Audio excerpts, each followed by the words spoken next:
ይህን ቪዲዮ እስከ መጨረሻው ተከታተሉ። ቪዲዮውን ላይክ፣ ሸር እያደረጋችሁ ምርጥ የሆነ ዳቦ ቆሎ ነው እንግዲህ የምሰራው። ቪዲዮውን እስከ መጨረሻው ተከታተሉ። ሰላም አለይኩም ወራህመቱላሂ ወበረካቱ። ውድና የተከበራችሁ ወደ ቻናል ቤተሰቦች እንዴት ናችሁ? ደህና ናችሁ ወይ? ያለው አልሐምዱሊላህ። ቪዲዮውን ላይክ ሸር አድርጉ። እንግዲህ ዛሬ ዳቦ ቆሎ ልሰራ ነው እና አብዛኛው ጊዜ ያው ኢትዮጵያ ነው ዳቦ ቆሎ የምንሰራው። እዚህ ሀገርም እንግዲህ እስኪ ለምን አልሞክረውም ብዬ ባለኝ ነገር ለመስራት ሞክሬያለሁ ማለት ነው። መጀመሪያ ትንሽ ውሃ፣ ትንሽ ጨውና ትንሽ ስኳር ከዛ እንደገና የወተት ፓውደሩ ማለት ነው እሱን አደረኩኝ እንደምታዩት ማለት ነው። ትንሽ ነው ፓውደር የሀሊቡን ፓውደር ያደረኩት ትንሽ ነው፣ 1-3 ማንኪያ በትንሿ ማለት ነው። ከዛ እሱን በደንብ አድርጌ አዋሃርኩት። ትንሽ ዘይት ጣል አድርጌ በደንብ አድርጌ ካዋሃርኩት በኋላ ከዛ ዱቄቴን ጨመርኩኝ ማለት ነው። እንደምታዩት አሁን እያዋሃርኩት ነው።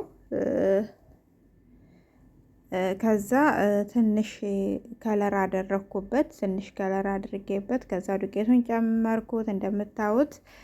ከዛ እንግዲህ በጣም ያደክማል በነገራችን ላይ ማሸቱ ማለት ነው። ማሸቱ በጣም ነው የሚደክመውና ጉልበት በጣም ይጠይቃል። በደረቁ ስለሆነ የምታሸው እንደዚህ አድርጌ እንደምታዩት ያው በአንድ እጄ እየቀረጽኩ ስለሆነ ብዙ ሙሉ በሙሉ እየገባልኝ አይደለም። በአንድ እጄ እያቦካው በአንድ እጄ እየቀረጽኩ ስለሆነ ነው ቪዲዮ ማለት ነው ሙሉ በሙሉ ያልገባልኝ። እንደዚህ አድርጌ ምርጥ አድርጌ እንደምታዩት በደረቁ ሽት ታደረኳት። እንደምታዩት ምርጥ ሆናለች ማለት ነው።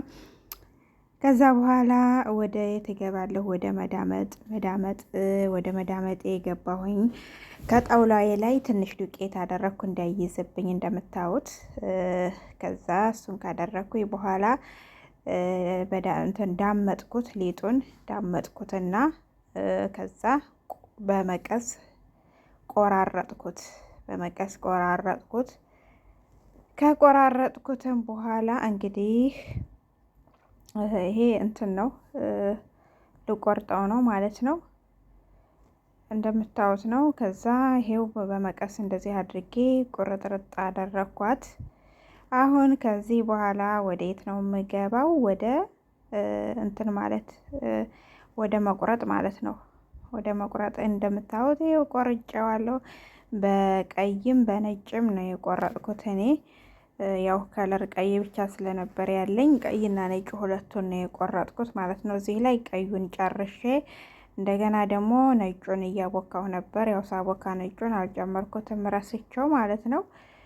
እንደምታዩት ቀዩን በዚህ መልኩ እንደዚህ አድርጌ ጨርሻለሁኝ ማለት ነው። ከዛ ይሄው ነጩንም ደግሞ በጎን እንደምታዩት ምርጥ አድርጌ ቆርጬ ነጩንም እንደዚህ አድርጌዋለሁኝ እንዳይያዝብኝ ሱፍራን ጥፌ እንትን አልኩት፣ ብትንትን አደረኩት ስቆላው እንዳይያዝብኝ ማለት ነው።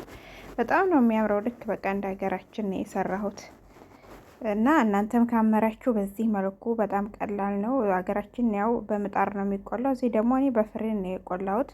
በፍሬን ቆልታችሁ መጠቀም ትችላላችሁ። ጣዕሙ ያነው ነው ማለት ነው። ምንም የሚያስቸግር ነገር የለውም። ያው ትንሽ ጊዜ ይፈልጋል።